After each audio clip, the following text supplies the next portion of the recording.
Menos assim como nós temos 4 componentes nessa mesa, pensamos em 20 minutos para cada um. Então, quando faltarem 5 minutos, eu aviso. Tá certo? Então, passo a palavra para o professor Marcelo Baff. Alô? Pode? Boa noite a todos e todas. Como foi anunciado, né, meu nome é Marcelo Baff, eu sou professor de Filosofia da Educação da Faculdade de Educação. Eu vou fazer uma fala aqui que se chama A Naturalização da Diferença enquanto Raça, Sintoma do Racismo no Narcisismo das Pequenas Diferenças. Né? Eu vou fazer uma fala, pretendia fazer uma fala que tinha 2 momentos, um momento mais filosófico, centrado em questões epistemológicas, na verdade mais como é que a gente... os problemas relativos à classificação e à conceitualização do racismo e das questões étnico-raciais e, ao mesmo tempo, mostrar os problemas que tem isso para a argumentação. Mas eu acho que quem está aqui desde de manhã, a gente já presenciou vários desses problemas, eu não vou me deter nisso, eu vou passar para a segunda parte, mais rápido, que seria a parte mais psicanalítica desse processo. Por que eu dividi dessas 2 partes? Né? Porque a minha intenção na minha fala é mostrar alguns dos problemas que a gente enfrenta quando está argumentando sobre esses temas, principalmente dentro de sala de aula.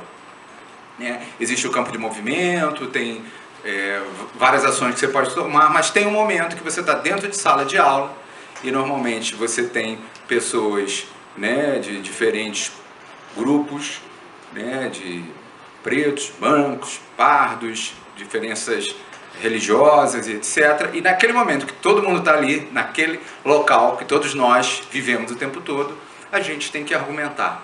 Né? E ali naquela hora a gente não está sofrendo determinadas pressões que não sejam as específicas de sala de aula.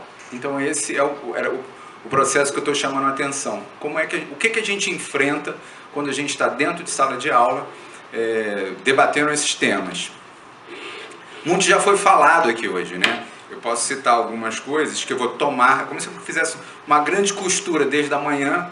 Eu vou pegar algumas falas, vou pular grande parte dos problemas que já foram citados, mas vou pegar algumas coisas que foram faladas desde de manhã. Essas falas agora, mudei um pouco do meu programa, essas falas foram ditas por outras pessoas de manhã até agora, né?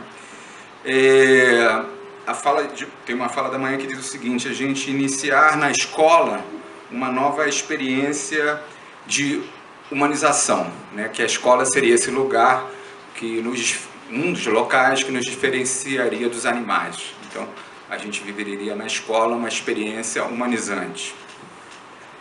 Eu vou pegar uma outra fala, não me lembro mais de quem, que ele chama a atenção. Teve uma hora que teve uma tensão no debate, que ele vai falar o seguinte, né, que a gente tende a sempre a culpabilizar e a punir, a direcionar a nossa agressividade, de repente, para alguém da elite, principalmente da elite branca. Aí alguém fala a seguinte frase: a elite só goza porque tem plateia. Né? Então ele está convocando, aí uma outra frase que essa pessoa diz assim: o que eu fiz com o que o outro fez de mim. Né? Então, assim, a gente já sabe, a gente vive num mundo opressor. Fato, a gente vive num mundo conflituoso. Mas o que a gente vai fazer com isso? Né? Dar vazão, resistir? Mas como é que vai ser a resistência? Né? E aí uma delas, que talvez seja a minha contribuição para o debate, das questões argumentativas. O que a gente vai fazer? Aí, agora na fala final, por várias vezes, Renato falava assim: calma, esse tema é muito espinhoso, muito delicado, calma, a gente tem que ser frio. Né? Então é um pouco disso que eu queria tratar, né? Como é que a gente opera com isso. Né? A gente às vezes está acostumado a falar, a valorizar muito a racionalidade, mas na hora H, né, a gente perde as estribeiras e penso muito fácil. Né? Então eu estou querendo chamar a atenção para isso, para a hora que se instala uma controvérsia na argumentação. O que está acontecendo naquele momento, né? E isso a gente vai enfrentar, porque se a gente quer fazer alguma coisa coletiva, a gente precisa prestar atenção nisso. Bom, dito isto, né, eu queria agora chamar a atenção de uma coisa que eu estudei, quem não souber, eu vou falar aqui rapidamente, que é um tema da retórica, né? A retórica diz o seguinte: sempre alguém que fala tem um ethos, diz alguma coisa que é o logos, endereçada para o seu público, que é o seu auditório, né? Então vocês, para me ouvirem, estão talvez com uma predisposição maior, porque sou professor, estou de terno, porque sou branco, N motivos, né? E eu, quando endereço minha fala, também estou pensando em quem eu estou falando. Muito do que foi falado aqui hoje, talvez esteja querendo valorizar o lugar de fala das minorias que até então foram excluídas. Isso é absolutamente legítimo. O que talvez eu queira falar que seja um pouco diferente, que talvez uma das formas da gente conseguir isso é valorizando o que está sendo dito. Não dá para falar isso completamente dissociado de quem está dizendo. Isso é um fato. Mas a gente não precisa também inflacionar isso de que, se eu chegasse para vocês e falasse a frase: somos todos seres humanos, e aí vocês não ouviriam essa frase porque eu sou branco. Eu passo para o Richard falar a mesma frase e você considera porque ele tem uma cor de pele um pouco diferente da minha. Então eu estou chamando atenção para isso, né? Renato fala isso muitas vezes, mas eu vou pegar uma frase do Renato, né? Tente pensar que o seu repertório, e aí não é só o seu, é o meu, é o do Richard, de todos nós aqui, não dá conta daquilo que a gente pretende dar conta. Então isso é uma postura, talvez intelectual, que vai remeter ao nosso Sócrates, né? Que talvez facilite esse trânsito dialógico, que é muito falado, é muito fácil falar, mas na hora H ele se torna difícil, por todas as paixões, por tudo que foi falado até agora. Então, dito isso, né, eu poderia falar aqui, e esse era meu objetivo, falar de todos os problemas que envolvem essa categorização, quer dizer, como é que você bota conceito para falar desse fenômeno, que é muito do que a gente está discutindo até agora. Pegar só um exemplo banal, né, aqui que foi falado de várias formas, né, alguém me falou agora ali, né, ela falou assim: eu sou, na Dinamarca, eu sou considerada negra. Cadê ela? Está aí? Ela falou, né, ela falou, eu na Dinamarca sou considerada negra. Né? Como é que a gente opera com isso, né? Richard falou também na experiência que ele teve, onde foi? Em Angola, né? E o Renato não acreditou, né? Eles dois aqui fizeram uma brincadeira, mas é isso, né? A gente tem como fez isso, como é que categorizou dessa forma? Eu poderia ficar aqui muito tempo falando sobre isso, só sobre esses problemas. A minha fala, quer dizer, toda essa fala aqui do início, pode pular lá para o 20. Ela era para tratar disso, era para mostrar como se fosse cada ponto cego, vários, né? Cada não, né? Mas vários pontos cegos do diálogo que remete a isso, né? Então eu acho que eu preferi mudar todo o meu plano, não vou fazer isso, porque eu acho que já foi contemplado em várias falas e é provável que Richard vai trazer isso de novo, como ele falou isso bem nos 45, né, antes do nosso jogo. Eu achei que não precisava disso e vou me dedicar aqui, por causa do estudo que fiz e por causa do próprio nome do congresso, né? Quer dizer, que está ligado à psicanálise, a fazer um estudo do que a gente vai enfrentar, segundo a minha leitura feita através da psicanálise, né? Quando a gente, para além desses problemas epistemológicos de categorização, vai tratar do tema, ok? Uma definição do racismo possível, entre várias, essa definição foi dada num livro da professora aqui da Faculdade de Educação, Milene Santiago. Ela vai chamar o racismo como um comportamento de hostilidade e menosprezo direcionado a determinadas pessoas ou grupo de pessoas, né? E aí eu começo fazendo esse estudo e fui ver primeiro a categoria hostilidade. E aí o Freud, em 1929, no texto Mal-Estar da Civilização, vai dizer que essa hostilidade seria derivada da pulsão de morte e que a gente teria um instinto natural para a agressividade.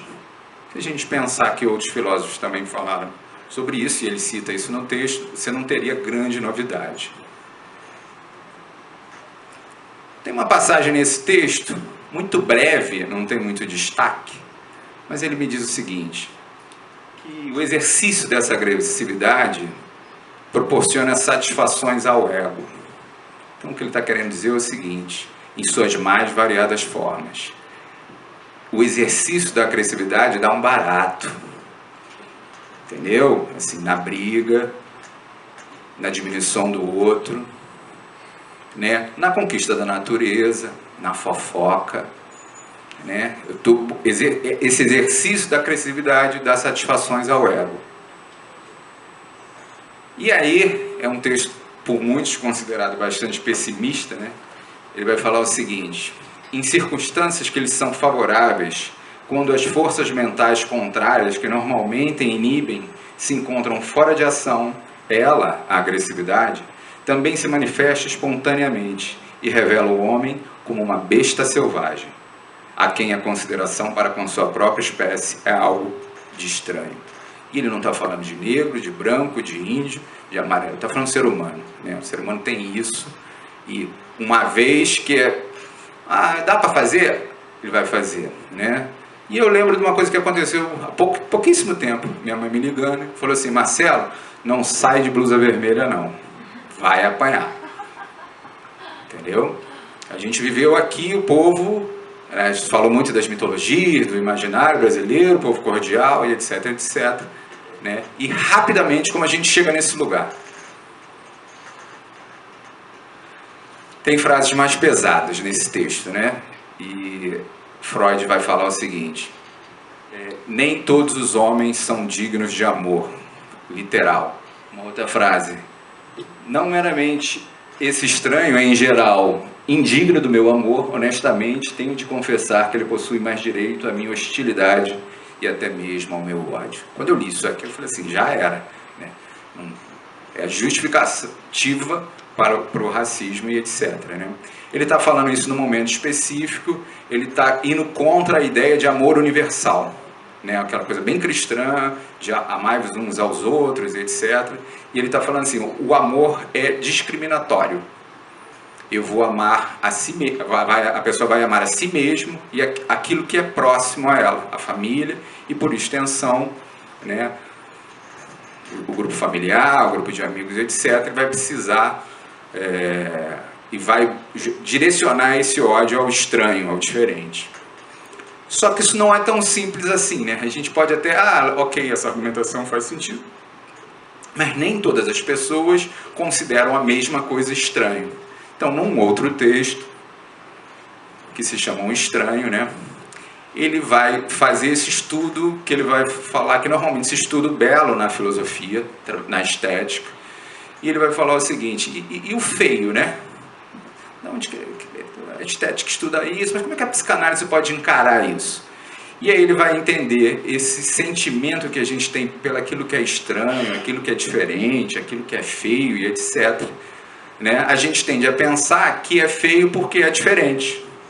Aí ele vai inverter isso aí. Ele vai falar, não, isso já foi falado de manhã. Ele vai falar, não, isso é o que está em nós que a gente não quer ver, né? Tá recalcado. E aí, o que você não quer ver, você vai projetar no que está fora. Então, não é o outro que é estranho. É você que tem essa estranheza que você não quer ver.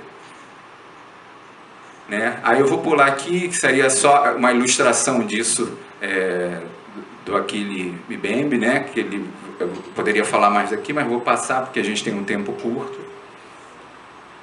E aí tem uma outra psicanalista, Miriam Schneiderman, que vai pegar ainda mais matizado isso, e ela vai falar o seguinte, só quando alguém se vê ameaçado na sua identidade, é que precisa carimbar uma estrela de Davi na roupa do judeu, precisa ressaltar a cor e outros artifícios mais absurdos. né? Ela vai desenvolvendo esse conceito, vai falar que o grande medo é ver o outro como igual.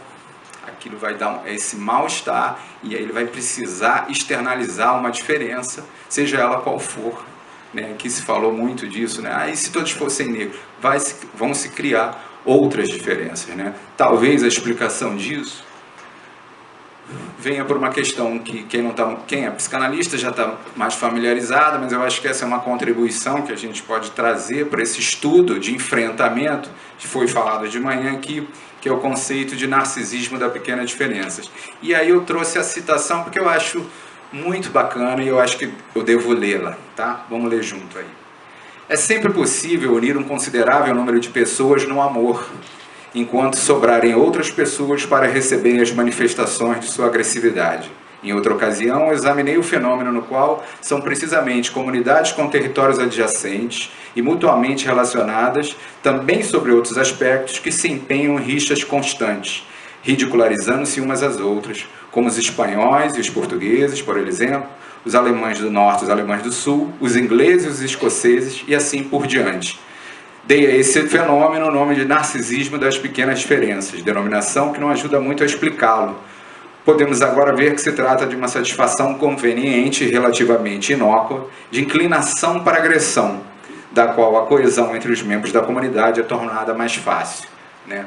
Então, hoje a professora João Darf cita isso, fala isso muito brevemente, ela vai brincar, qualquer coisa a gente vira um fla-flu, né? Muito facilmente. E aqui eu só pego aqui uma problematização desse relativamente inócuo, né? Que a gente carioca com paulista, brasileiro com argentino, né? Todos nós vivemos isso, né? Esse relativamente inócuo também é curioso, porque essa mesma passagem, muito próxima, tem num outro texto do Freud, né? Chamado Psicologia de Grupo e Análise de Ego. E nesse texto, ao final aqui, se a gente fosse ler, né, tem uma hora que ele vai falar assim, lembra que ele está fazendo uma oposição, né, espanhol e português, inglês e escocês, aí tem uma hora que ele vai falar assim, e o ariano pelo semita e raças brancas pelos povos de cor. Essa mesma, e aí ele está falando especificamente de racismo, né? Então essa coisa que é tão prosaica e tão simples, pode ter sido, né, esse sentimento que a gente tem, né, ele, com a vazão que a gente viu anteriormente, quando você dá vazão a isso, e aí você teve 3 séculos ou mais de escravidão e a perpetuação e todos os problemas que a gente tem, né? Para ir já caminhando para o final, né, tem um outro texto que eu gosto muito do Freud, que chama-se Psicologia de Grupo e Análise de Ego. Eu não vou ler aqui, vou só resumir. Ele vai dizer, e ele não está inventando, não é Freud que inventa isso, ele está pegando muito da psicologia social e ele só vai mostrar como a psicanálise vai dar uma explicação para isso. Mas ele vai dizer que basicamente nós em grupo, nossas emoções serão exaltadas, a gente vai ter um declínio da capacidade intelectual e a gente vai ter uma questão de sugestionabilidade muito grande, né? Então isso faz com que, as pessoas em grupo, falando também um pouco do que a gente viveu aí, estavam na praia e viram uma bandeira vermelha e já iam agredir o dono da barraquinha da praia com a bandeira vermelha, né, pensando que ele era do PT, seja lá o que for, que era uma bandeira, eu acho que é da Suécia, que ele estava ali botando para o turista, né? Então o teu raciocínio vai lá para baixo e isso basta que a gente esteja em grupo. Juntando tudo isso, né, e já indo para o final, eu estou querendo mostrar aqui um pouco dos problemas que a gente enfrenta quando está debatendo sobre o tema, né? Então a gente tem, eu concordo completamente com o Renato, que a gente tem que estar muito atento, né? Tem que estar de olho, porque é uma fagulha assim, né? A gente perde o rigor conceitual, a gente está numa academia, né? A gente não está no bar. Isso não quer dizer que precisa ser sério, sem piada, sem sorrisos, mas tem que ter um diferencial, que aí é um pouco da fala, talvez, do professor Leandro, né? Assim, tem que ser diferente o nosso encontro aqui de um outro lugar, que senão não fazia sentido a gente vir para cá. E talvez, né, essa possa ser uma contribuição que eu pretendo dar, né? A gente tomar cuidado, ser um pouco mais rigoroso filosoficamente falando, prestar atenção nas questões que a psicanálise traz, para que a gente possa fazer uma luta mais eficaz contra essa elite que a gente tanto combate. Obrigado.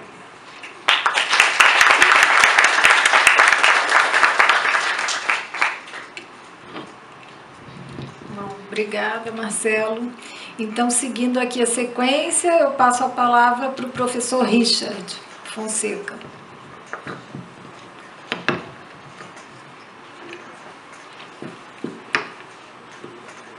Obrigado, boa tarde a todos.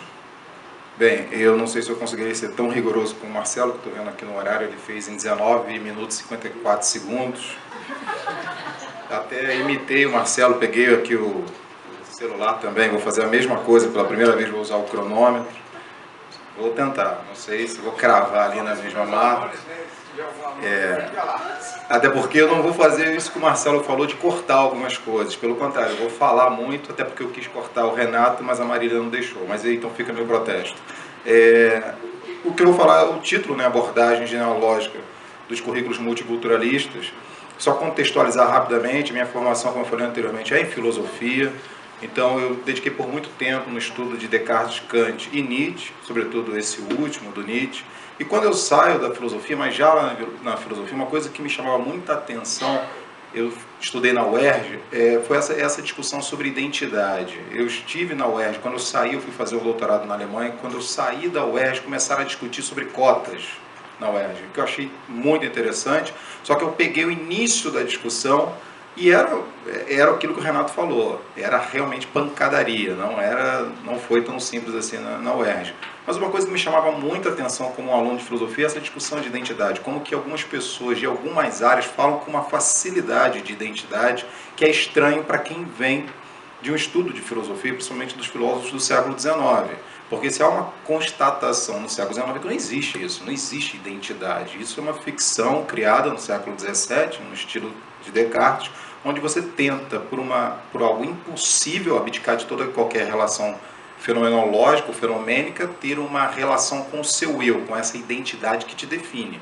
Isso, na filosofia, isso não faz o menor sentido, então não faz sentido falar em identidade negra, identidade de gênero, o que quer que seja. Inclusive tem um texto muito bacana de uma professora, também nessa linha, nietzschiana, né, que é... Falei, esqueci de ligar o cronômetro. Que é a Silvia, que ela justamente chama atenção, né, porque no horizonte contemporâneo que nós temos, a impossibilidade de nós cunharmos identidade, ela dá margem para que você faça qualquer identidade. Então, o capitalismo que ele faz é justamente isso. O capitalismo de inclusão é que ele dá uma identidade para você. Te dá identidade como? Bota na sua cabeça que você precisa de um tênis, de uma marca, pertencer a um grupo. Então, vindo da filosofia, para mim e para o que eu estudei, falar em identidade só tem um sentido pejorativo de alguém que fala identidade. Qual é a identidade de quem consome no McDonald's, de quem consome, compra roupa e coisa do tipo. É uma identidade mercadológica capitalista. E é uma ficção. Porque, no fundo, se você lê o Hegel, se você lê Nietzsche, você sabe que isso tudo é uma construção. Está sempre em construção. Você nunca é.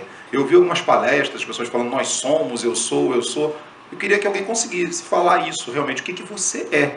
Não existe essa possibilidade, até como foi o Leandro falou hoje cedo, né? O que você é depende do outro. Se depende do outro, então você não é, você está sempre sendo, porque vai depender que o outro afirme alguma coisa para você. Isso Hegel já dizia antes da psicanálise, né? E a psicanálise deve ter plagiado o Hegel. E aí, falando agora aqui do meu texto, né? Então, o ponto central é essa questão da identidade. A identidade ela está inserida no discurso do discurso multiculturalismo.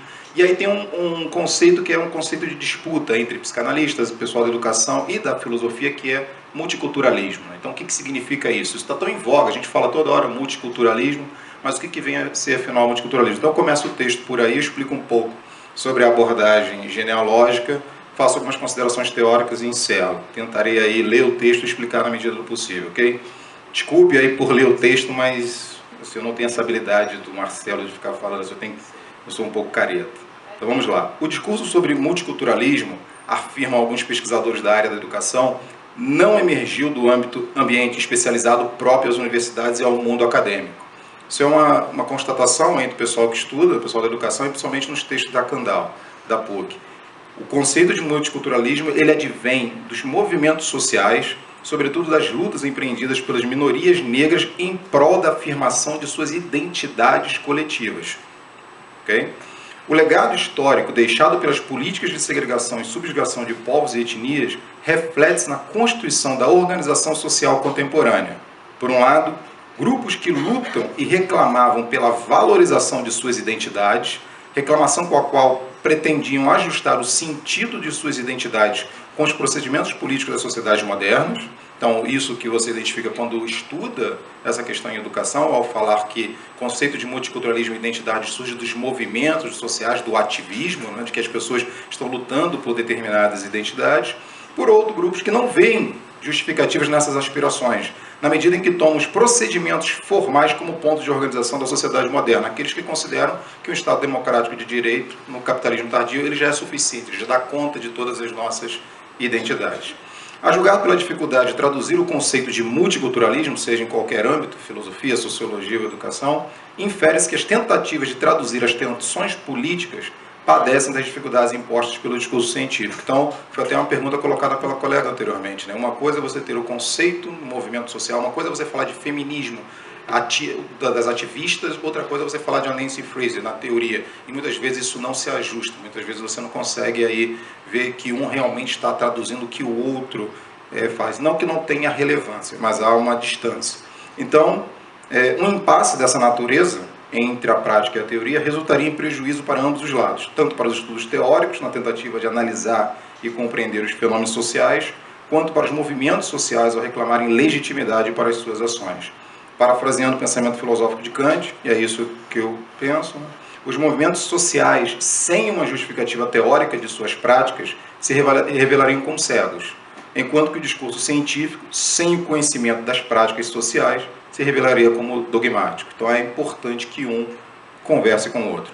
Como conciliar esses dois polos, guardando suas singularidades em atenção aos problemas próprios ao multiculturalismo? Como pensar, por exemplo, a questão do currículo multiculturalista ou, de forma mais ampliada, a questão da própria educação multiculturalista em curso no Brasil? Ora, nos deparamos com aprovações sociais do viés multiculturalista. Então, se a gente pensar 3, 4 anos atrás, as pessoas apoiavam o estudo da história africana, estudo de gênero, ora com o descrédito de todas as suas iniciativas, que é o que nós estamos vivendo agora. Então, se eu vivi na UERJ uma época florescente que as pessoas queriam discutir isso, e no Brasil, nos últimos 10 anos, em função de políticas públicas, também vivemos agora que nós estamos vivendo justamente um abandono disso. Então, as pessoas estão até que se voltando contra o estudo de gênero, questões raciais na escola. Bem, o método genealógico, aqui utilizado como abordagem de pesquisa, parece-me o mais apropriado para nos aproximarmos da questão. Trata-se de pensar o problema dos currículos multiculturalistas, não apenas em função de sua relevância prática, de uma suposta contribuição para a constituição da identidade das minorias em sociedades modernas, e também não convém conduzir o entendimento do multiculturalismo, não é o que eu gostaria de fazer aqui, a certos insights teóricos científicos. Uma genealogia, e é claro, quando a gente fala em genealogia na filosofia, pensa imediatamente em educação. Quando você fala em educação, o pessoal da educação pensa em Foucault, mas quem é de filosofia pensa no que realmente usou o conceito originariamente, que é o Nietzsche. Então, o Nietzsche que usa em primeiro lugar o conceito de genealogia, depois o Foucault se apropria, e eu vou citar aqui um filósofo que faleceu há pouco tempo, que é o Bernard Williams, um inglês, onde ele define genealogia da seguinte forma, em alinhamento com o Foucault e com o Nietzsche. Ele diz: uma genealogia, assim escreve o filósofo Bernard Williams, cito, é uma narrativa que tenta explicar um fenômeno cultural, descrevendo o caminho no interior do qual ele veio à tona ou poderia ter vindo à tona. Fecha a citação. Uma importante contribuição do método genealógico consiste, portanto, em revelar a complexidade teórico-prática das nossas ideias. O que hoje consideramos identidade, que essa é a minha hipótese, identidade coletiva, por exemplo, é fruto de um complexo entre depósito de diferentes tradições, práticas sociais. Então a genealogia é uma tentativa de aproximar, ou seja, não estou levantando aqui nenhuma pretensão de verdade, mas com a genealogia a gente consegue entender melhor esse complexo cultural, esse fenômeno de por que nós falamos tanto de identidade. Gostaria de situar a discussão sobre os currículos multiculturalistas em educação justamente nesse complexo que produz, reconhece e procura valorizar a identidade de grupos em sociedades como a nossa.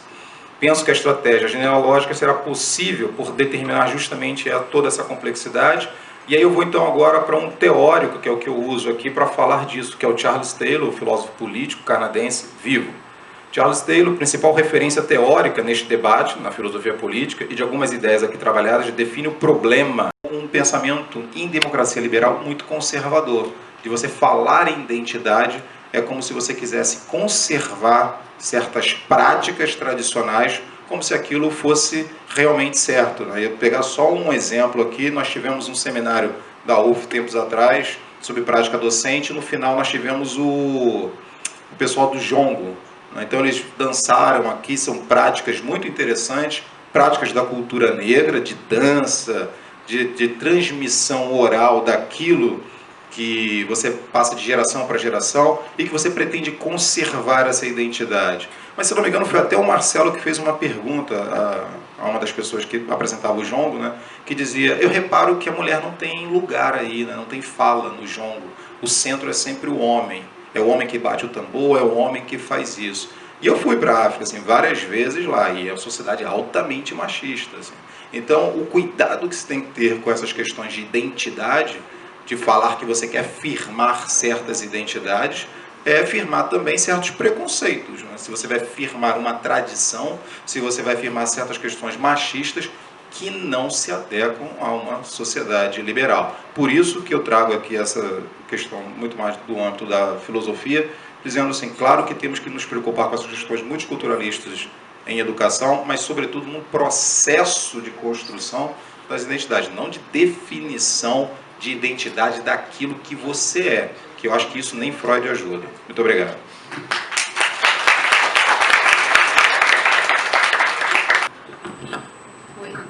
Então, agora eu passo a palavra para o professor Eduardo Quintana. Agradecer, mas agradecimento mesmo a Marília, principalmente ao Marcelo, que fez o contato inicialmente. Já trabalhamos juntos e foi uma experiência interessante até. Não sei se foi tão positiva, mas foi extremamente interessante em participar dessa mesa, do evento. Eu gostaria até de ter me feito mais presente, mas estou fazendo pós-doutorado na Bahia, na cidade de Jequié, numa universidade estadual, porque eu sou professor da UF de Santo Antônio de Pádua, trabalho num polo de interiorização, então interessava entender um funcionamento de um polo que funciona. Né? Eu não fiz concurso para o interior para vir dar aula na sede. Eu acredito, embora tenha muitas críticas ao Reúne, mas eu acho que é uma experiência interessante. Eu acho que principalmente no Rio de Janeiro, que nós temos um interior miserável, né? As pessoas falam muito do Nordeste, que conhecem muito pouco a região norte, noroeste e serrana do estado do Rio de Janeiro. Maria de Fátima é da região, sabe muito bem o que é isso, o que é uma universidade naquele espaço, o que gera de possibilidades, o que cria de possibilidades. Então surgiu a oportunidade de ir para Jequié e eu topei e está sendo uma coisa interessante. Né? Vim agora correndo, retorno na próxima semana, só devo voltar ao Rio em dezembro para as festas de final de ano. Então, esse texto que eu vou trabalhar aqui, essa minha fala, é meio que um encerramento um pouco de um ciclo que começa com a minha tese de doutorado, que eu defendi aqui no programa de pós-graduação aqui da Faculdade de Educação, trabalho com escolarização de famílias candomblecistas, e no pós-doutorado eu continuo trabalhando com essa relação religiões de matriz africana e educação, só que agora por um viés mais antropológico, eu estou trabalhando com etnicidade, mais antropologia mesmo das populações afro-brasileiras. Eu trabalho o texto, já que as pessoas vêm falando muito, eu vou até ler um pouco, porque eu estou tão de saco cheio com certas coisas, que eu acabo fugindo daquelas minhas propostas iniciais. Então eu vou ler um pouco, mas embora eu use, né, o título da minha fala, é Quando o Outro se Desfaz e o Mesmo Permanece Como Era, né, Intolerância Religiosa na Escola, eu não sou muito fã dessa coisa da tolerância, da intolerância, não. Entendeu? Eu acho que isso é uma coisa que cabe para uma sociedade onde o mito da democracia racial se coloca como verdade absoluta e nós não conseguimos ainda desconstruir isso.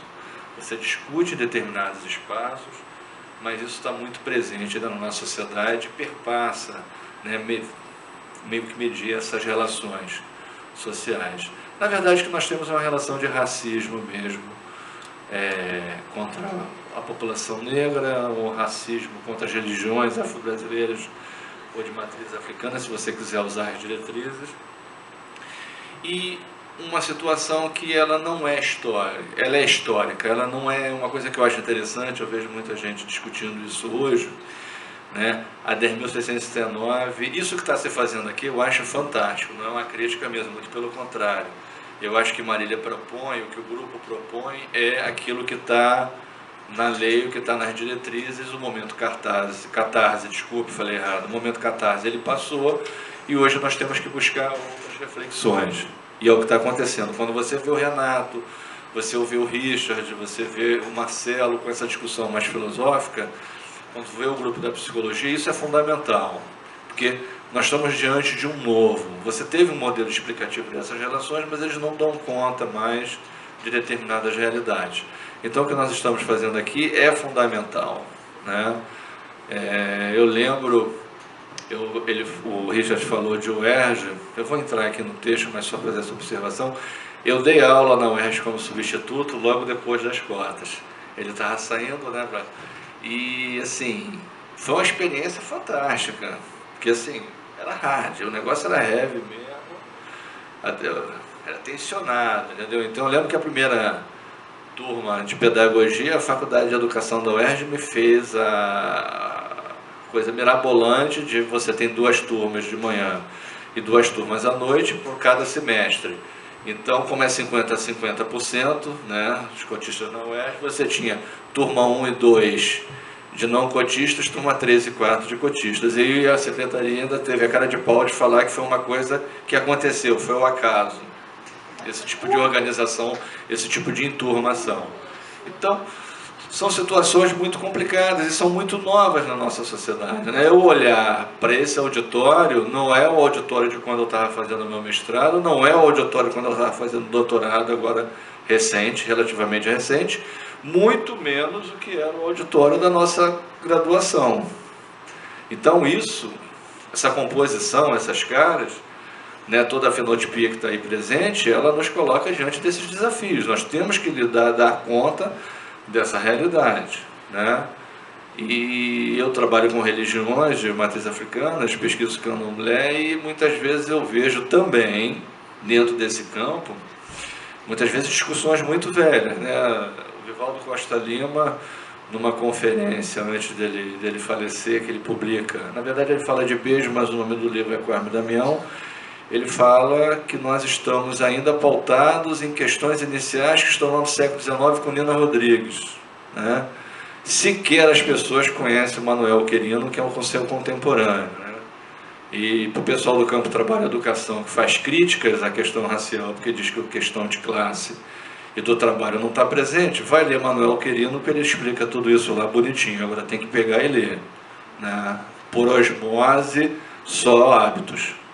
Se você não ler, você não vai entender o campo teórico.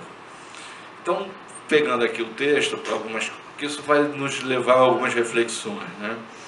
A proposta de desenvolver um trabalho investigativo sobre a relação da escola com as religiões afro-brasileiras surge das experiências acumuladas ao longo da carreira docente, que se potencializam a partir das experiências de formação continuada de professores de educação para as relações étnico-raciais, desenvolvidas pelo grupo de pesquisa, né, o grupo que eu coordeno, Educação, Diversidade e Religião. No desenvolvimento dessas atividades, observamos que os alunos, no caso, ou os professores em exercício docente, eles muito pouco conheciam sobre as religiões especificamente, quer dizer, conhecem muito o senso comum, e menos ainda sobre os seus praticantes, que é uma coisa que me incomoda, né? Eu leio mais pelo viés a minha formação inicial em Ciências Sociais, depois eu fiz Pedagogia, aí mestrado e doutorado em Educação, mas a minha leitura é mais pelo viés da Sociologia. Nós conhecemos muito pouco das religiões que são praticadas aqui no Brasil, muito pouco. pensamos que conhecemos, mas conhecemos muito pouco. Mas menos ainda sobre os seus praticantes. Nós temos uma visão estereotipada muito forte, seja eu falar do candomblessista, eu estou falando de mim mesmo, que eu sou candomblessista, seja você falar do evangélico, seja você falar do protestante, seja você falar de outras religiões ou outras orientações religiosas. Nós conhecemos muito pouco. O fato de você conhecer muito pouco nos coloca muitas vezes diante de determinadas armadilhas. Depois eu vou voltar aqui no texto, nós vamos pegar como o fenômeno os evangélicos. Lembrando um pouco da fala dela, né, quando ela chama a atenção sobre isso, sobre essa coisa de você, dessa totalidade, né? Não, nós temos grupos evangélicos, grupos neopentecostais com determinadas posturas. Mas você vai ter dentro do movimento negro protestante, você vai ter dentro, ou se você quiser falar no plural, dos movimentos negros, você vai ter protestantes, você vai ter evangélicos e das suas mais diversas denominações. Então nós temos que ter um rigor, nós estamos no mundo acadêmico, então nós temos um rigor, o discurso para agradar é muito fácil, ele é muito sedutor, você agrada, você sai ali, todo mundo te dá um abraço, aperta a sua mão, se você estiver vendendo o seu livro da sua tese, todo mundo quer comprar, mas fazer ciência, e eu estou falando ciência não numa perspectiva eurocêntrica, né? Porque senão nós vamos partir daquela perspectiva que esse conhecimento vem de um lugar apenas. Mas você fazer pesquisa, você viver essa realidade, você buscar novas epistemologias, novas relações, pressupõe você desconstruir muitas questões. É interessante que, quando da minha tese, depois do desenvolvimento da pesquisa, eu fui atualizando esses dados, a educação é conservadora pra cacete. Da 10.639 para cá, você tem um aumento muito grande, sim, de dissertações e teses, você não trabalhando só a questão religiosa, como outras temáticas mais. Mas se você vê nos programas de pós-graduação em educação, não aumentou nada. Não apareceu um professor novo para orientar. Você teve em outras áreas, em outros campos, em outros programas.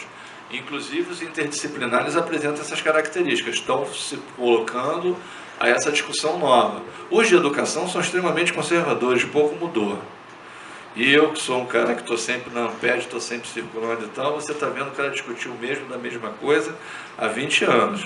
Acredito que em outros campos também, né? A nossa colega da psicologia concordou. Eu acho que nós estamos numa circularidade reducionista que faz com que qualquer espirro do MEC nos coloque diante de dúvidas que nós muitas vezes não sabemos responder. O argumento que eu tenho nesse texto, inclusive é um texto que eu fiz questão de, quando Marília falou e Marcelo, de trazer, porque esse texto foi rejeitado por uma publicação em que o editor coloca que era radical. Eu falava de ódio, olha só, até já falei, opa, peguei tão, será que eu peguei tão pesando assim? Mas é interessante, quando não é com você, como essas coisas podem ser relativizadas, né? Isso lá no curso de Ciências Sociais, você lê no primeiro período relativizando do governo do Roberto da Mata, mas talvez para o ofendido, para aquele que sofreu essa relação de preconceito, não seja alguma coisa assim tão simples.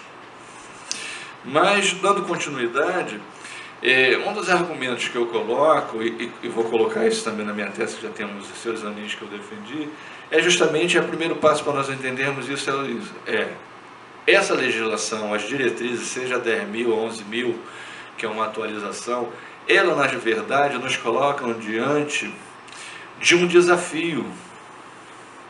Então você não precisa ser o especialista em educação para as relações étnico-raciais, ou você não precisa ser o especialista em população afrodescendente, ou você não precisa ser o grande antropólogo que discute religiões afro-brasileiras, que a antropologia ainda trabalha com essa categorização.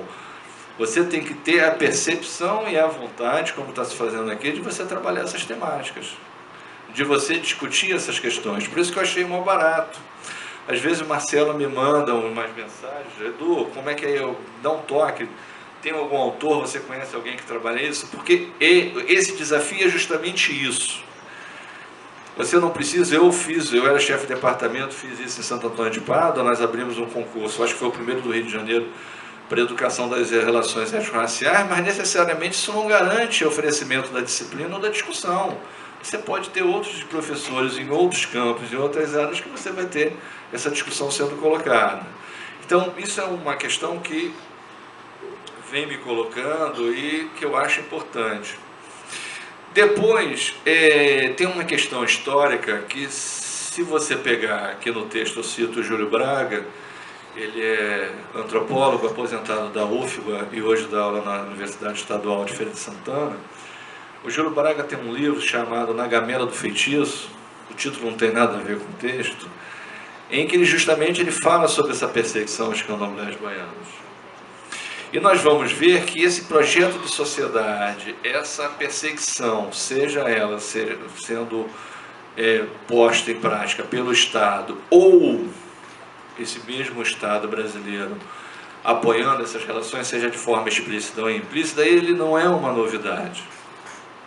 Não foi o advento da lei que coloca isso, não é essa discussão, embora muitas vezes eu ache equivocada, de você discutir a religião dentro do espaço da escola, porque se a escola é laica, ela é laica para todo mundo, candomblé é religião, não é folclore, então não tem que discutir candomblé também.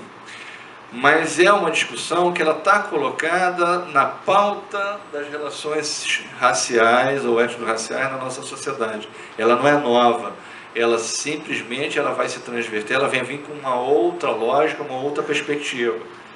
O grande inimigo católico, hoje, ele deixa um espaço para que outros atores, outros personagens, outros sujeitos, vamos colocar atores, que eu acho que é o conceito mais correto, que são os grupos evangélicos, principalmente as denominações neopentecostais. Mas nós temos que lembrar que até um tempo atrás, a Igreja Católica era uma das grandes responsáveis por isso. Se ainda não é, talvez eles façam um trabalho sujo melhor do que eles. Temos que lembrar que a legislação sobre o ensino religioso no Rio de Janeiro, que é o único no Brasil que é confessional, ela é uma proposta de um deputado católico ligado à Canção Nova, não foi de pastor evangélico. Pelo fato da família Garotinho ter apoiado e ter implementado, nos dá a impressão de que isso é uma lei de pastores evangélicos, mas não é. Carlos Dias é um deputado católico ligado aos grupos mais conservadores da Igreja Católica. E dá a roupagem, a legislação diferente do que você tem nos outros espaços, que é essa característica doutrinária do ensino religioso. E vamos supor, lá onde eu dou aula, na região noroeste, o ensino religioso nunca deixou de ser oferecido. E nunca foi a revelia da lei. A legislação nunca extinguiu. Dá a impressão que no Brasil nós discutimos isso lá até os anos 20, anos 30, e depois não se discute mais, e ressurge na década de 90. Não, nunca deixou de existir. Se você pegar Santo Antônio de Pádua, você tinha; se você pegar Miracema, você tinha; se você pegar Itaocara, você tinha, né, já que a Peribe era distrito de Pádua; se pegar Itaperuna, toda aquela região, e hoje você ainda vai encontrar, quem trabalha com História da Educação, se for fazer uma pesquisa lá, vai encontrar essas professoras ainda vivas, muitas aposentadas, mas ainda vivas, e você vai conseguir entrevistá-las sem menor problema. Então, o que eu vou colocar, eu trabalho na minha pesquisa de doutorado, eu começo a observar essa relação também entre pares, do preconceito, da intolerância, vamos chamar assim. As pessoas falam muito a relação do aluno, né? Tem até o trabalho da Maria Estela Guedes que chama muita atenção sobre isso, né? Que são jovens falando sobre as suas memórias de infância. Não se trabalhou com infância naquela pesquisa, se trabalha com memória da infância, e que eles vão falar das suas trajetórias escolares, mas se esquece também que essa relação se dá e ela está presente entre pares, entre professores. E eu vou entrevistar as professoras, e é interessante como elas vão colocar nos seus cotidianos, nas suas relações profissionais, como essa relação entre pares ela se dá. E é mais assustador do que a própria relação entre os alunos. De tão violenta, de tão sectária, de tão extremista, extremamente complicado isso. Extremamente complicado. Então, vem uma observação, nós temos que começar a observar e fazer essa discussão, inclusive na pesquisa sobre o levantamento sobre terreiros, que foi feito em todo o Brasil essa pesquisa, então em vários estados, lá no estado da Bahia foi feito pelo José, pelo Laficial, e no levantamento que ele fez, uma das descobertas é que quando se fala de pais ou mãe de santo ou zeladores, a maior parte eles são profissionais da educação. Isso é um dado interessante, que nos leva a uma necessidade de se debruçar sobre esses sujeitos para nós não entendermos como é que se dá essa relação. Seria por causa do tempo? Aí o Reginaldo Brandes vai escrever sobre o tempo no Candomblé, e essa discussão, o tempo é um tempo diferenciado, e o professor tem essa flexibilidade, por que? Isso é uma pergunta interessante. Ele não vai a fundo nisso, ele só lista, ele faz o quadro e observa que o maior número de sacerdotes, são sacerdotes, são ligados ao magistério, né? Então eu faço elas vão falando sobre essas relações com os pares, com os colegas, o fato dos alunos as identificarem e como praticantes da religião, seja Candomblé ou Umbanda, faz com que para esses alunos, primeiro eles formam redes de sociabilidade com o aspecto. Mas vamos lá. Então, na verdade, nós temos um projeto de poder de alguns grupos, isso fica muito claro agora, porque nós estamos vivendo isso nesse processo eleitoral, na eleição para o prefeito da cidade do Rio de Janeiro, em que nós devemos, eu acho que aí é o grande barato. Falei que ia ler, não li, acabei fugindo, mas não fugi tanto. Eu acho que o grande barato de você fazer esse tipo de trabalho que nós estamos fazendo é quando você faz o refinamento. O grande barato de você estar numa pós, ou você estar numa universidade pública, é que você muitas vezes tem as condições necessárias para você fazer esse refinamento. Então, se é um projeto político, ligado a determinados grupos especificamente, vamos identificar. Eu não posso colocar que todo pastor da esquina é um canalha. Muito pelo contrário. Agora, eu tenho que identificar dentro desses grupos quem são esses personagens que fazem esse tipo de coisa. Quem são esses que incentivam esse tipo de relação? Quem são esses que demonizam a religião do outro? Quem são esses que pregam essas formas de intolerância? Vamos colocar assim. Ou esses preconceitos. Quem são esses que fazem um movimento, na perspectiva, vou terminando, de você aparelhar as escolas, porque existe uma relação de aparelhamento das escolas. Eu lembro que quando eu ainda trabalhava com direitos da infância, estatuto da criança e do adolescente, ainda quando trabalhava com o professor Luiz Basílio, que foi meu orientador de mestrado na UERJ, várias escolas que eu fui na Zona Oeste do Rio de Janeiro eram escolas públicas, mas no seu currículo, no currículo praticado nessas escolas, eram escolas confessionais. E era interessante, da merendeira, diretora da escola, todos eles eram evangélicos. E se rezava, se orava, se lia a Bíblia, a revelia de qualquer legislação. Então, interessante nós observarmos quem são esses grupos, que projeto de poder é esse, por que me interessa aparelhar uma escola, por que me interessa ter um diretor dessa escola, de como eu estou gastando a verba de manutenção dessas escolas, qual a minha relação promíscua com grupos milicianos. Aí, se você pegar a Zona Oeste do Rio de Janeiro, isso é fato, não precisa ser nenhum brilhante pesquisador para chegar a esses dados.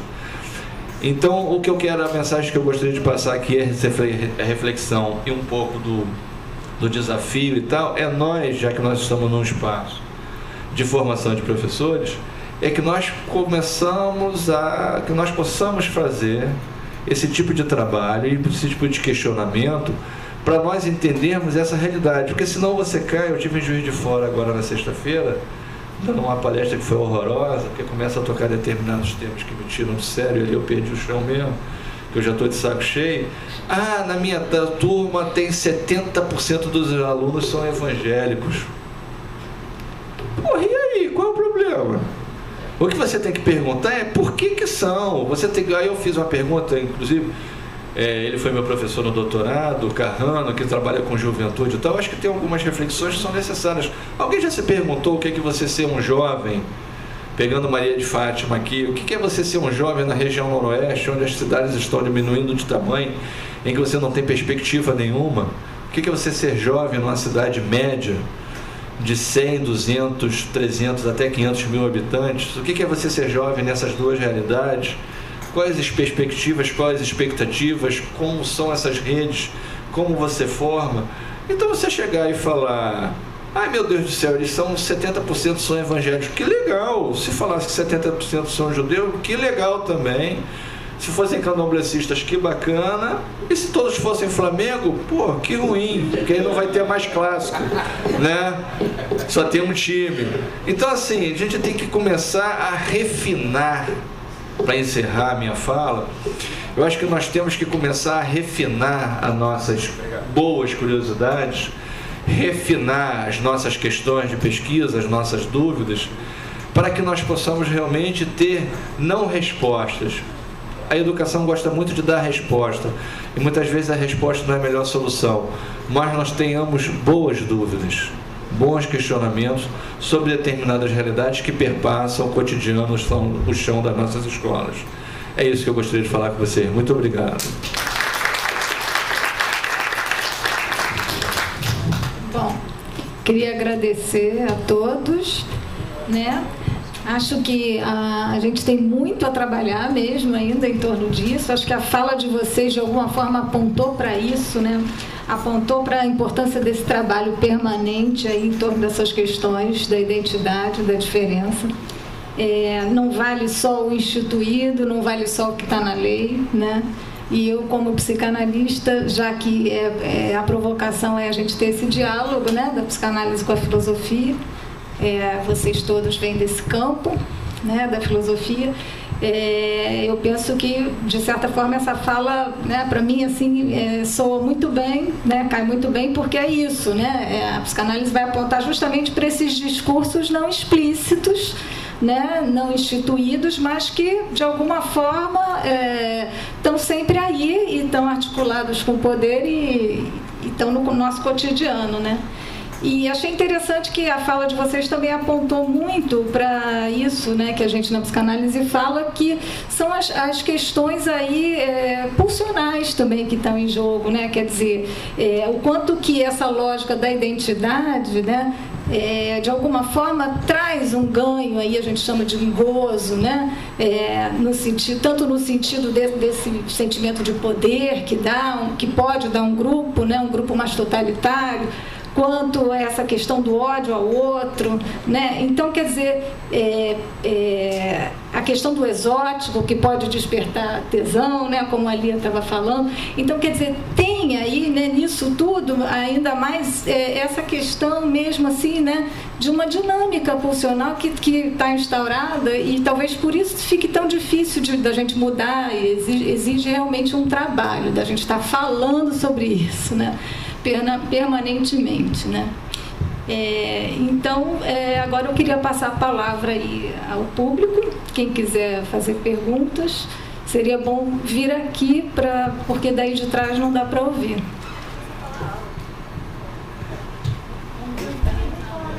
É porque de manhã eles tentaram falar e não deu para ouvir.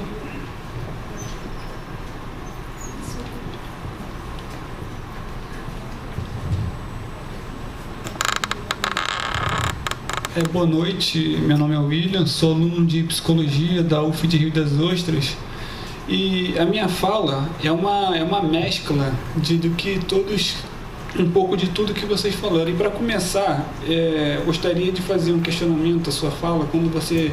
A sua quem? A dele, que eu esqueci o nome. A primeira, vou na ordem. Assim, Marcelo. Sim, não, a sua. Isso. O que acontece? Quando você falou sobre a questão do racismo pelo viés filosófico, você abordou a questão da identidade e da genealogia, no caso, né? No entanto, parece que falta algumas coisas nessa questão, que, por exemplo, quando se fala que não existe uma identidade fixa pelo viés filosófico, se a gente está falando de racismo apenas pela questão da cor da pele, mas existe o racismo de origens de países diferentes, por exemplo, aí dá margem para um pouco de xenofobia. Aí entra aquela questão que ela falou sobre conhecer a nação brasileira, de que é ser brasileiro, que tem a ver com a nossa memória. Que ela citou Gilberto Freire para falar do Brasil, mas existe outro teórico que fala sobre o povo brasileiro, que é o Darcy Ribeiro, que ele tem um livro que chama sobre justamente o povo brasileiro, que ele fala que é a invenção do Brasil, que o Brasil foi inventado, o Brasil não existia, e foi inventado. Então a memória que o brasileiro não se reconhece como nada, porque o brasileiro é cheio de complexo de vira-latas, é o que ele chama de ninguémdade, que vem o índio, ou vem o europeu, se relaciona com a Índia, aí nasce um filho. Quem é esse filho que se relacionou com a Índia? Ninguém. Aí que vem a ninguémdade, que aí o brasileiro não tem uma identidade, que essa mestiçagem toda que aconteceu no Brasil produziu a ninguémdade, que não se tem uma identidade. E aí quando você fala que pelo viés filosófico não tem uma identidade, eu acho que o racismo vem justamente disso, de país para país. Aqui aí tem esse racismo, essa xenofobia, e interno do Brasil, o racismo brasileiro é um racismo de classe, que envolve classe social, que envolve poder aquisitivo, que várias questões que, pelo viés da psicanálise, até o Lacan diz sobre a questão do gozo do outro, né? Que, por exemplo, se você vê um negro ou uma pessoa de pele mais escura que ascende socialmente, e você vê o branco, que é pobre, que não ascendeu socialmente, ou o pardo, o negro, que está na universidade pública, que conseguiu atingir coisas na vida, acontece aquilo que o Lacan falou, que é não suportar o gozo do outro. Aí vem o racismo, que vem aqui a questão da pulsão de morte, o ódio pelo outro, a agressividade. A pessoa não suporta o gozo do outro porque ele ascendeu socialmente, e além disso age com agressividade. A pulsão de morte tem muito a ver... Aí, o que o racismo brasileiro é diferente do apartheid sul-africano, da segregação norte-americana? O racismo brasileiro é justamente um racismo que se dá no tratamento, na vida cotidiana de um com o outro, na qual as pessoas não tratam as outras assim com certo respeito, mas sempre desqualificando aquela outra pessoa. Esse é o racismo brasileiro, que é um racismo velado, que por mais que não se fale, que por mais que às vezes não se torne em palavras, atos, comportamentos, atitudes que as pessoas têm em relação ao outro, fui pesquisar sobre isso, às vezes pesquisando sobre essa questão do tratamento, fazendo um link com a pulsão de morte. Recentemente eu pesquisando aí, por que às vezes se a gente chega numa loja e se às vezes você tem uma pele mais escura, a pessoa vai se tratar mal. Mas aquela pessoa que está atendendo, ela é branca e tal, e ela não tem dinheiro e tal, mas ela, meio que eu pensando na minha assim, eu vou comprar um produto que talvez aquela pessoa que está me atendendo não tenha dinheiro para comprar. Então ela não está suportando o meu gozo, que eu vou poder comprar aquilo. O racismo vem daí. E daí vem essa agressividade no tratamento que vem todos esses casos que você vê que as pessoas não estão suportando o gozo do outro. E aí vem o racismo, o tratamento, a classe social. Essa é a questão que eu colocando aí. Tem toda uma questão, tem a análise psicanalítica, filosófica, e também falar de racismo, inevitavelmente falar de história. Se falar de racismo, temos que falar de história. E a história tem muito a ver com o que ela me falou, que a nossa mente é muito colonizada. E a gente, às vezes, não sabe muito sobre a questão europeia. Eu posso estar errado nos dados, porque foi através de documentário que eu vi. Mas até os próprios portugueses, os portugueses são europeus, né? Mas no sangue português tem sangue árabe. O branco português é um branco árabe. Então tem toda uma questão lá de trás, da onde que vem a nossa colonização e tal. Falar de racismo é falar de história. E temos que estudar essa questão e conscientizar as pessoas sobre essa questão, porque às vezes tem uma hegemonia europeia, que é botar os europeus lá em cima, mas aí também a Europa era pobre, entre aspas. O Império, eles só foram descobrir o Brasil, saíram da Europa para descobrir o Brasil porque o país estava falido. E a Europa só se tornou o que é porque foi exploração das colônias da América. Então, o que a gente vê de Europa hoje é fruto da exploração que eles fizeram nas colônias. Então, A gente tem que parar com essa visão hegemônica da Europa, que né, a Europa só é o que é através da exploração, e o Brasil só é o que é por causa da exploração que sofreu. A gente está tentando rever essa exploração que a gente sofreu durante anos e desenvolver e tal, mas só que o Brasil não está conseguindo se desenvolver. Se a gente vê a Alemanha, quando foi na guerra, foi destruída o Tratado de Versalhes, foi aquele tratado da ONU que ela que emprestou dinheiro para a Alemanha para ela se recuperar e tal. Aí você vê hoje... Não, só fiz o comentário. Tá tranquilo, então era só isso mesmo, tá falando. Era só justamente isso. Então, nessa questão da sua pergunta, se não tem, pelo viés filosófico, a questão da identidade, e se falar de racismo não fica muito aberto, porque às vezes, acho que é muito abstrato, talvez, essa questão. O racismo, acho que ele parte muito de uma questão identitária. As pessoas se reconhecem como algo e por isso agem como racistas. O racismo vem disso. É o reconhecimento de algo e o racismo vem por causa desse reconhecimento. Não sei se pela questão filosófica fica muito abstrato falar de racismo nesse sentido. Vamos fazer o bloco de 3 perguntas.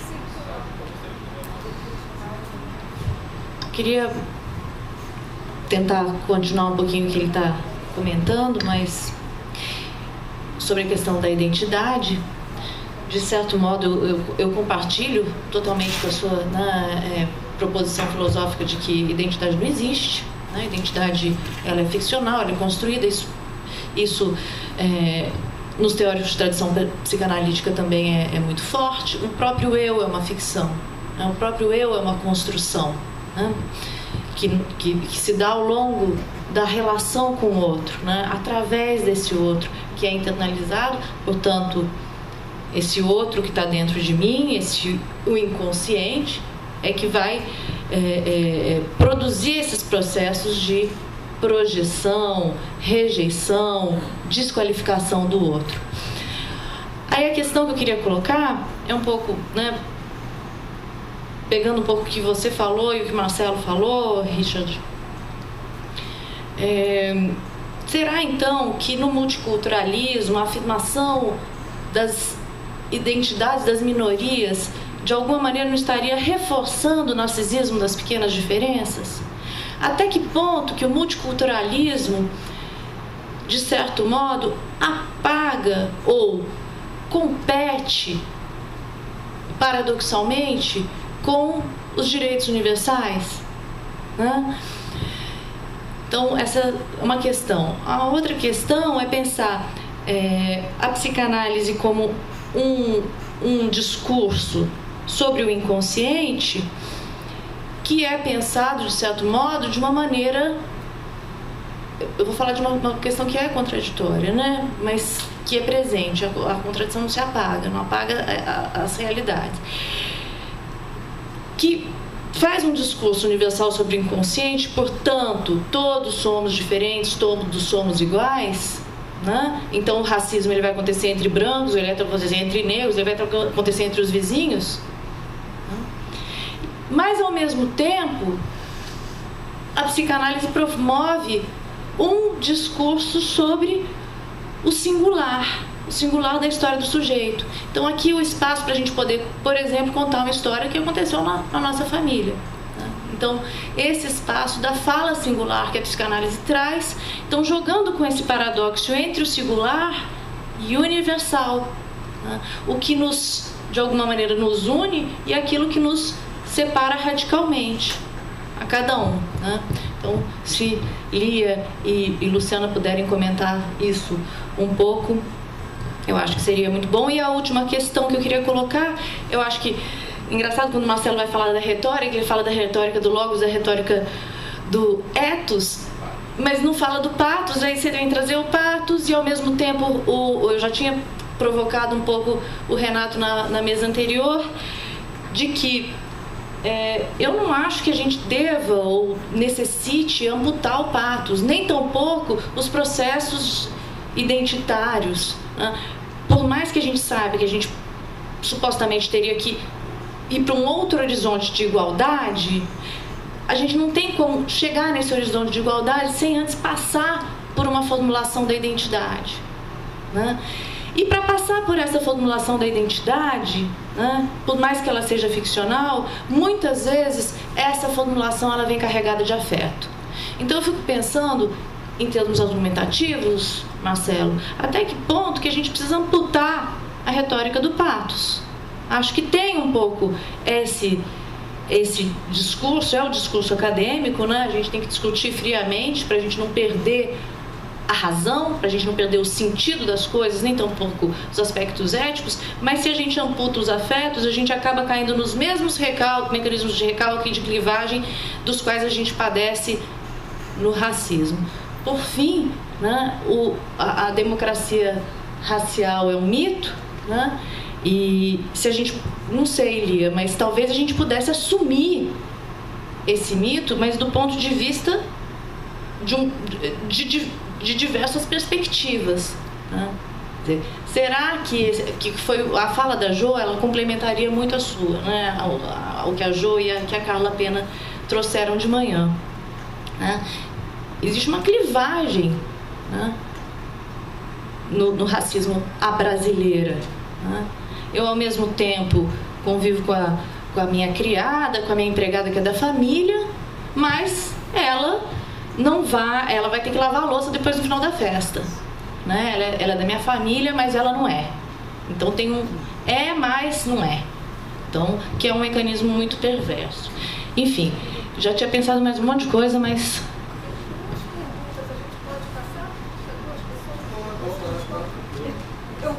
Eu gostaria de falar, porque na mesma direção das questões que foram colocadas antes, primeiro para o Ricardo, em relação...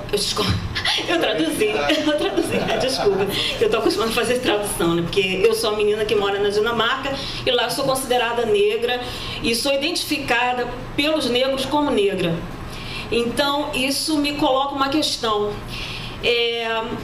Usando um pouco do conceito de interpelação, né? Eu sou interpelada por um outro que me diz que eu sou negra. Então, eu acredito também nessa ideia de uma identidade, até porque eu tenho uma base na psicanálise também, que é uma identidade fluida, que tem a ver com devir, que se constrói, que você vai se tornar, né? E nunca chega nesse completo tornar, a subjetividade como um significante vazio. Mas, ao mesmo tempo, eu sei que a gente vive num estado, né? A gente vive em relação... Tem o jogo dos poderes e tem um estado que é na relação aí multicultural, até porque eu vivo muito esse momento na Europa, do multiculturalismo, que fala que não deu certo, o único país, acho que se posiciona mais favorável a isso é o Canadá.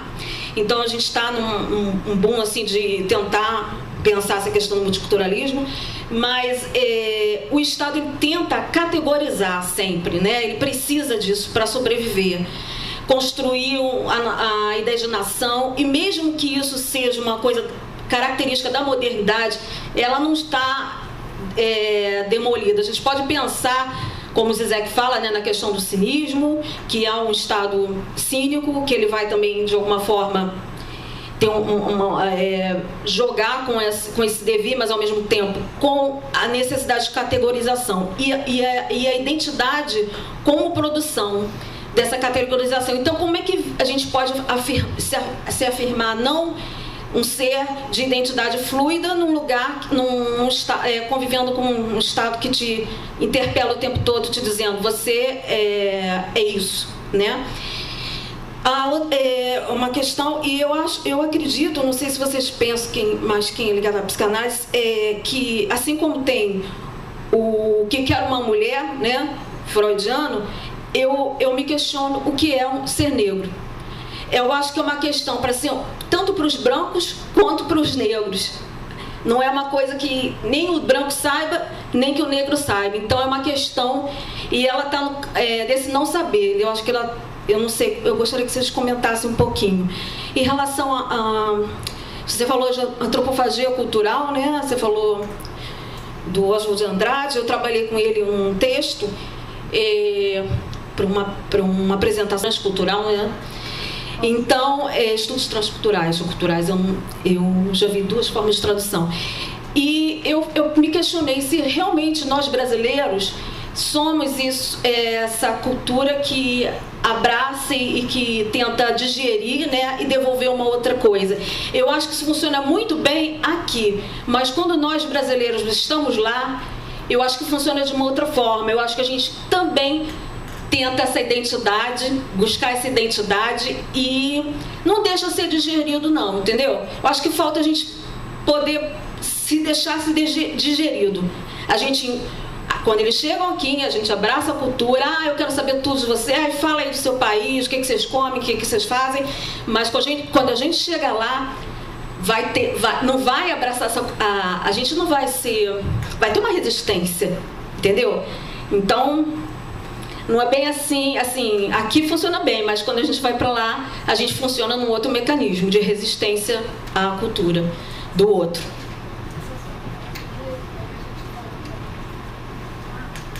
Gente, aproveitar só para avisar que tem uns livros aqui que no final a gente vai sortear ou talvez doar. Boa noite. Eu primeiro queria falar que quão importante é falar de racismo na academia, né? E do quanto essa discussão se faz necessária. Achei muito importante a fala do professor Renato, né, na última mesa, que ele falou da franqueza, ele falou da firmeza, na verdade, da frieza que a gente tem para falar disso, mas acho que a gente tem que ter franqueza também para falar disso, né? E é muito importante que isso esteja acontecendo aqui. Então, só para começar, eu acho que são mais questionamentos. Uma pergunta para esse professor, desculpa, esqueci seu nome, professor Eduardo, um questionamento para a professora Lilian. Eu fiz algumas anotações, eu espero que eu consiga formular melhor o que eu quero dizer. E como realmente só para justificar o que eu vou falar com relação aos conflitos, eu acho que eles são importantes para a gente também caminhar, né? A gente compreender melhor as questões. A professora usou o termo mulata, assim, que é um termo que né, a comunidade preta, enfim, é um termo problemático historicamente, enfim, que a gente vem pensando melhor com a utilização desse termo. Ele é utilizado historicamente como animalização e hoje como hipersexualização da mulher preta. Então, é um termo que a gente tem muitos problemas e que merece uma devida atenção para ser utilizado. Então, só para a gente ter atenção também, porque as palavras elas têm importância, né? Então, a gente tem que estar atento a isso. E também pensar nessa questão da democracia racial. E o Gilberto Freire traz isso. Ele é realmente um autor muito questionado e deve ser também um autor, sim, reconhecido, mas também muito questionado, e de pensar que essas coisas de pensar que elas podem não estar separadas, né, de que esse processo de erotização e de diferenças sociais e políticas, eles estão tudo dentro de um jogo. De um só jogo que perpassa com uma base racial que é marcada pelo poder político e pela fenotipia. Então, a gente pode estar pensando nisso também.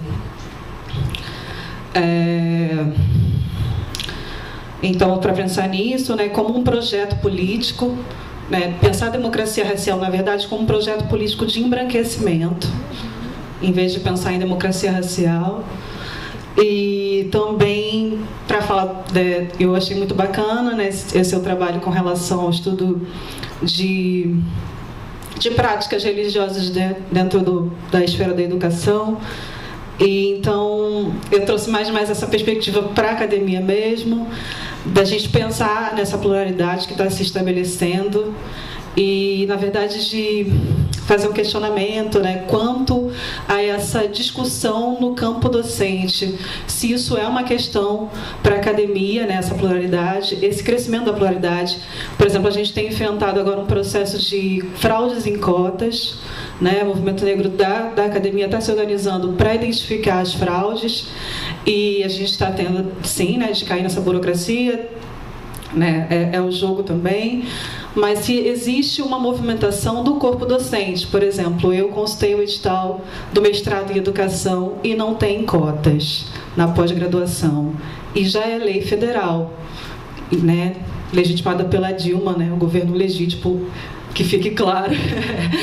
Então, se isso é uma questão para o corpo docente, se isso é uma discussão do corpo docente, por que essas práticas, né, ainda estão tão lentamente, caminhando tão lentamente?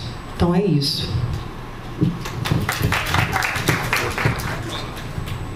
Oi, pessoal, só dar um aviso, foi encontrada uma chave de carro no banheiro feminino. Então foi no masculino. Vai ser sorteado um carro. Não, vai fora? Pode passar. Passa o banheiro. Feminino, hein? Ó. Ah, já sei o porquê. A Jaqueline que perdeu. Desculpa, não. Responde agora? Mesmo?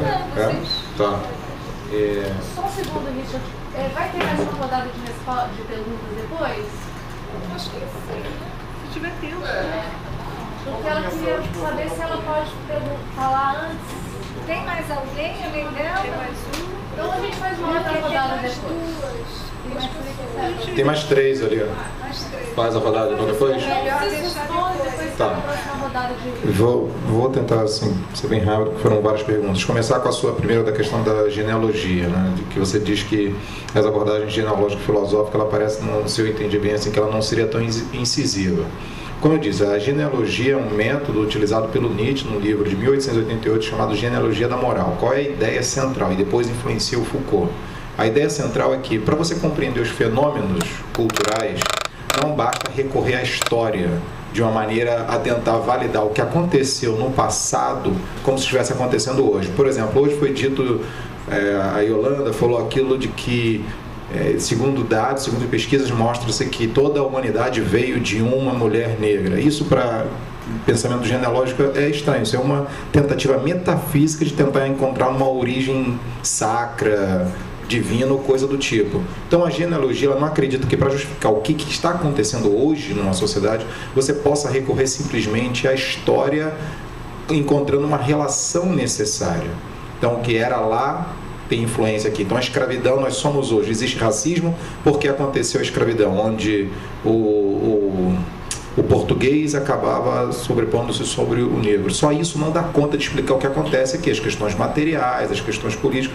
Então o que a genealogia vai fazer é tentar justamente mostrar como que se dá as relações de poder.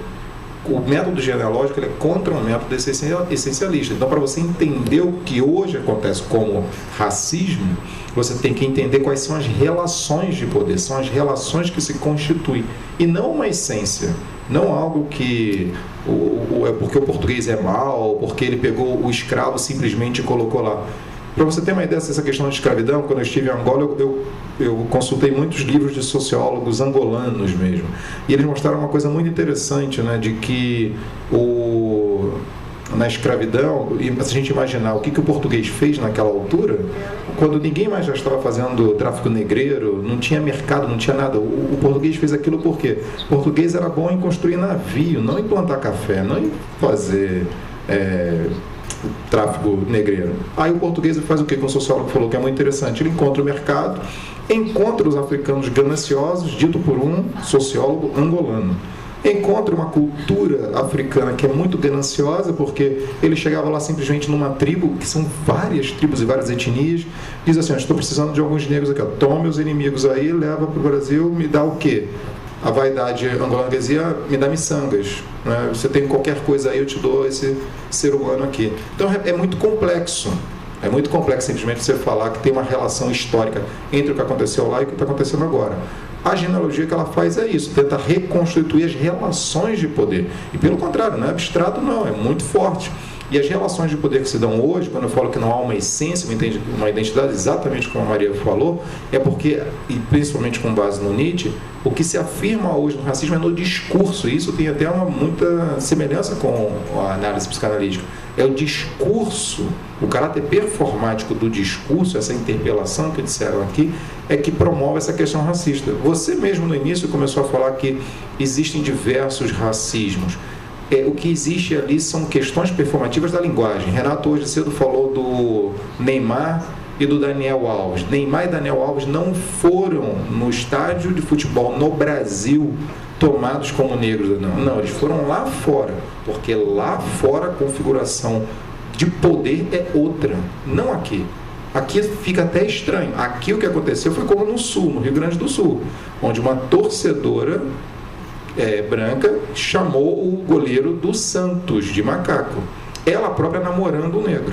Então, assim, são questões de poder, não questões de essência, questões do discurso, das relações de poder que se coloca ali. Então, a genealogia, o que ela mostra é justamente isso. Pelo contrário, não é abstrato, não. É verificar que, com tudo isso que você falou, todas essas questões, elas estão relacionadas. O que você falou com relação a países, a questões raciais. Eu morei na Alemanha.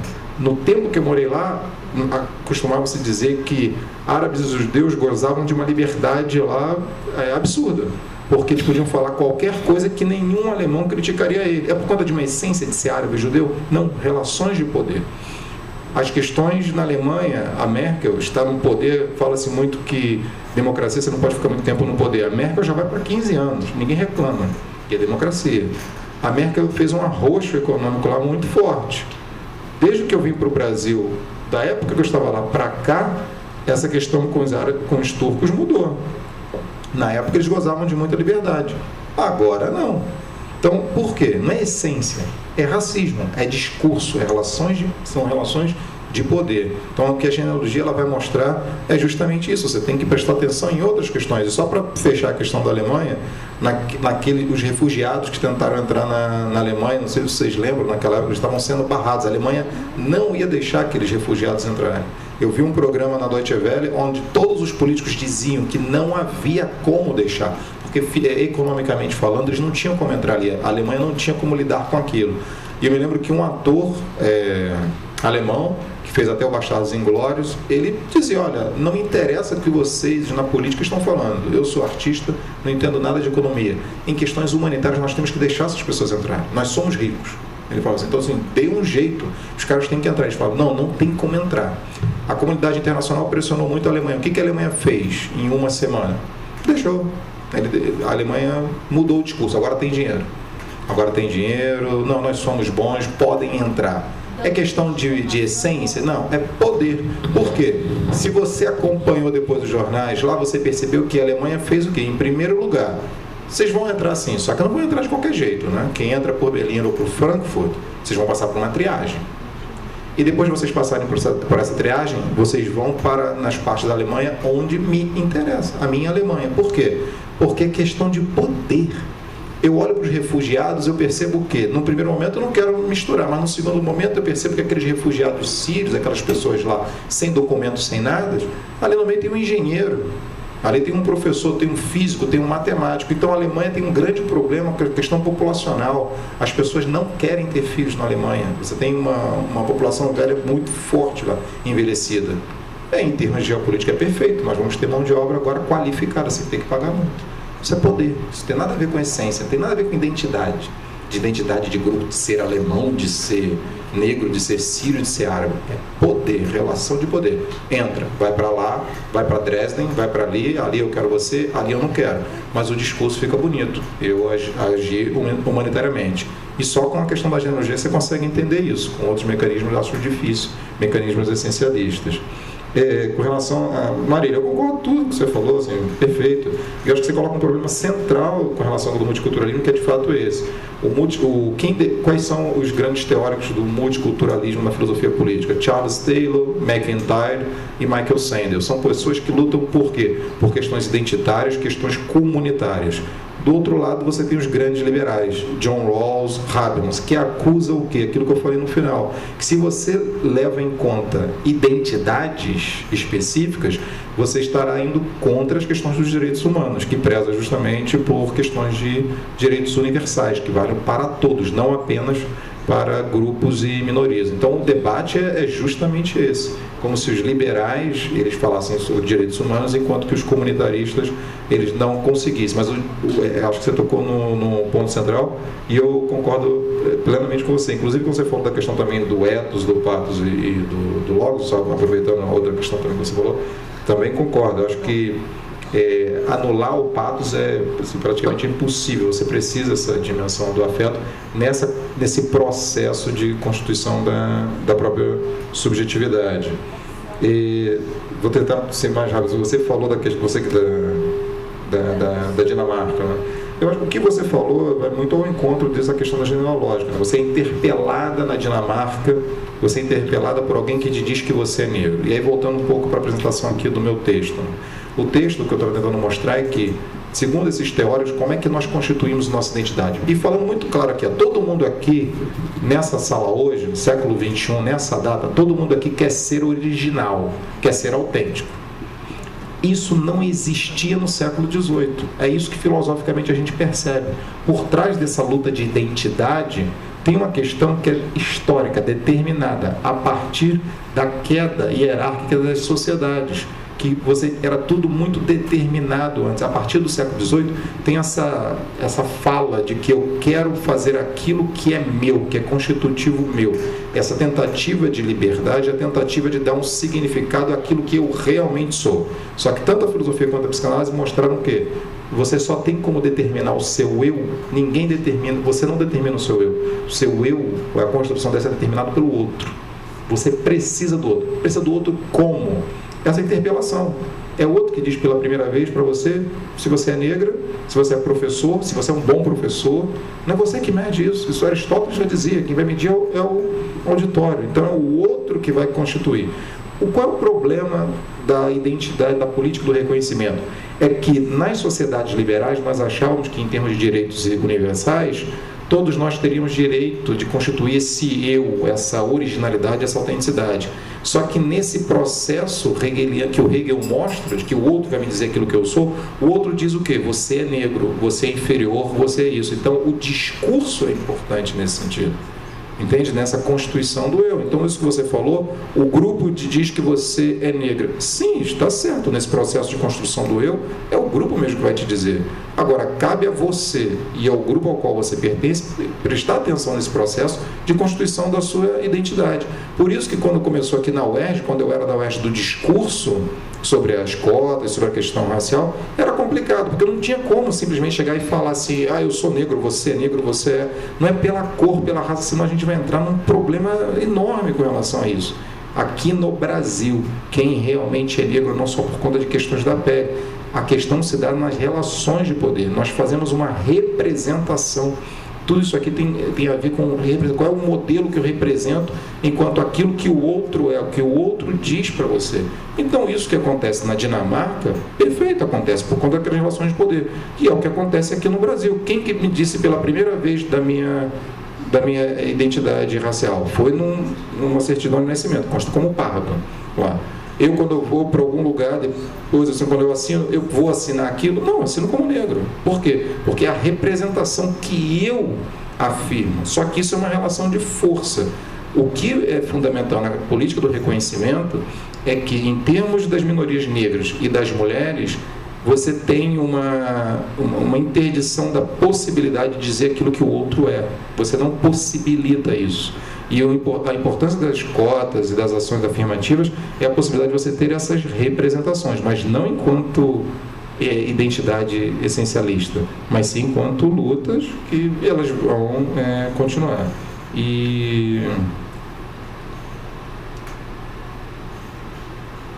Não, é isso. Não sei se eu respondi aos todos que me colocaram as perguntas. Falar brevemente aqui a questão dos afetos que foi falado, né? Não é para amputar os afetos e não defendo isso. Talvez a minha questão principal seria perguntar o que a gente está fazendo com os afetos, quais afetos são despertados, por que eles são despertados, em que momento eles são despertados, dentro de sala e num debate acadêmico, principalmente. Né? Vou pegar novamente a frase do Renato, né? Tente pensar que seu repertório não dá conta. Estava falando com a professora Carla Pena, né? É muito comum a gente, quando percebe que não está dando conta desse jogo argumentativo, a gente fica irritadinho, é muito comum. Esse talvez seja um afeto que eu boto em questão, né? Esse aí, porque aí, olha só, isso é político, porque se eu perder tempo porque estou irritadinho, porque minha argumentação não está boa, quem está efetivamente dominando quer mais é desunião. Entendeu? Eu não estou falando isso só, assim, eu sou purista, sou academicamente, mas isso para mim é político, porque a gente fazer movimentos de revolta não é só sair que nem um pau na mão dando paulada nos outros aí. Isso aí a gente até pode tomar um poder, mas já eles vão dar a volta de novo. Como o Richard acabou de falar, né? É tudo muito a racionalidade instrumental, que é apenas uma delas, né? Essa racionalidade de meios e fins. Quem está no poder tem muita clareza e muita racionalidade. Se a gente não souber jogar esse jogo, vão botar a gente no bolso. E outra coisa, só para falar, ser uma coisa que academicamente as pessoas não falam, a gente pode achar que está tendo ser frio, mas na verdade pode estar todo mundo em polvorosa querendo falar e não fala. Então são muitas coisas envolvidas. É destrinchar um pouco desse jogo argumentativo que é a nossa vida, e principalmente quem está aqui, quem está fazendo essa vida acadêmica, né? E que o Renato falou várias vezes, né? É espinhoso, é chato. E eu queria chamar a atenção, é esse que eu chamo a atenção, né? E eu falo, daí um grande desafio meu ir para a psicanálise, né? Que afeto é esse? Ela usou a sensação de desamparo, conversando pessoalmente com a Carla Pena, né? Que quando a gente se vê meio confrontado com as próprias certezas, né? Dá um incômodo, né? Tem uma coisa profunda aí. Essa questão, quer dizer, a gente poder abrir mão das certezas. Se não puder fazer isso, a gente está em bimonólogo, não está falando um com os outros. E aí a nossa ação política é uma crença minha, ela é comprometida, né? Porque a gente vai chegar uma hora que a gente vai precisar falar assim, olha, para enfrentar isso aí, se for, como diz assim, no mano a mano, a gente vai perder. A gente só tem fuga se unir, entendeu? Com quem, usando a gíria, quem passa o rodo, não dá, vai perder. A gente não tem como individualmente lutar contra essas grandes corporações. Não tem como. Agora, se a gente tiver algum grau de convergência, aí eu não sei. Eu reparei aqui nas anotações que eu esqueci um ponto que é rápido mesmo, da questão das cotas do corpo docente que você falou. E até porque eu estou há um ano na UFES, então eu acho que responder a partir da minha percepção de um ano do que eu verifico aqui. Não há conversa sobre cotas para o acesso docente, mestrado, doutorado, nada, absolutamente nada. Inclusive, quando eu passei aqui o segundo lugar, que era um rapaz super descolado, homossexual, cheio de ideias liberais, bacana, gente boa, meu amigo, mas quando ele ficou em segundo, ele foi perguntar para a secretária se eu entrei no sistema de cotas, né? Ou seja, ele não sabia que você, para o sistema de cotas, no concurso, você tem que ter um número mínimo, que não cabia ali. Então, não há aqui, pelo menos eu não vejo na Faculdade de Educação, um discurso de cotas para docente e para... Então, não só para docente, mestrado, o que quer que seja. E eu quero aproveitar só a sua fala para falar uma coisa aqui rápida. Antes de entrar aqui, eu trabalhei na Fundação Getúlio Vargas em Botafogo. Eu era professor e em um ano eu me tornei coordenador adjunto, depois coordenador. Eu fui coordenador do curso de administração da Fundação, um lugar só de branco e que eu prestava muita atenção no discurso, era questão do discurso, né? Então, como eu me tornei coordenador, eu sabia que tinha aquela representatividade, tem um negro, primeiro professor de filosofia, que é o coordenador do curso de administração, curso mais importante do Brasil, e eu tinha muito cuidado com isso. Nos momentos que eu percebia que o discurso era um discurso que desqualificava, eu entrava, e aí aquilo, é o que eu estou falando, são relações, entrava com o poder mesmo. Eu sou o coordenador, então assim, eu mandava calar a boca mesmo, isso aí você não pode fazer aqui, coisa do tipo. E aí você vai avançando em alguns casos. Tem uma história que eu queria contar que é muito legal com relação a isso. Nós tivemos lá uma visita de 5 analistas de universidades internacionais, e um era da ONU. Eles estavam avaliando a Fundação Getúlio Vargas, o curso de graduação em administração. No final, o avaliador da ONU perguntou assim, como última pergunta, eu queria saber o seguinte: vocês falam tanto que vocês são os melhores do Brasil em tudo. Quantos negros tem aqui no corpo docente e de alunos? E ali as pessoas começaram a se retorcer e tentando mudar de assunto. E aí a questão do discurso. Eu falei, não, eu posso responder agora. Primeiro, corpo docente só tem um, é esse que está falando com você. Alunos de graduação, eu sei de cabeça. Nós temos 415 alunos, um negro. E comecei. E o diretor tentando me tirar, tentando parar para eu falar, e comecei a falar. E aí ele perguntou o seguinte: por quê? Por que acontece isso? Por que não tem negros no corpo docente e entre os alunos? E qual era o discurso do diretor na época? Não, porque os negros não conseguem passar, as pessoas de camadas inferiores e tal, não conseguem passar no nosso vestibular. O nosso vestibular é muito difícil, que é um vestibular próprio da fundação, etc, etc, etc. Aí eu falei, isso não justifica. Quando eu falei isso não justifica, o avalista da ONU falou uma coisa muito legal, que falou assim, não, isso também não justifica. Então você está dizendo que os melhores são os ricos? E aí o diretor ficou assim, não é que os melhores sejam os ricos, não, é o que você está me falando, você diz que só faz para os melhores, mas você está dizendo que os melhores são os únicos que têm condição econômica, é isso? Aí ele, não, mas o que eu posso fazer? E aí ele falou, você pode fazer o que todo país desenvolvido faz, que é ir lá e perceber quais são realmente as habilidades daquelas pessoas que você está dizendo que não consegue passar no seu vestibular. É isso que você faz, é isso que a ONU propõe, se quiser a gente ensina, porque vocês não estão fazendo. Reparem, o discurso, por meio do discurso, ele vai lá e coloca e situa, eu também, e aí aos poucos, eu estou dando isso num caso, né? Mas eu estou falando da iniciativa privada, é óbvio que aqui a gente teria que estar muito mais adiantado, mas em todas as reuniões que eu participei aqui, isso nunca foi falado, nunca, como que nós deveríamos manter essa proporcionalidade. E em todo lugar que eu chego, assim, eu já estou acostumado até com isso, vocês sabem, todos que são negros sabem disso, todo lugar que eu chego, eu olho para o lado e tal, sozinho mesmo. E é o que acontece aqui nesse departamento também.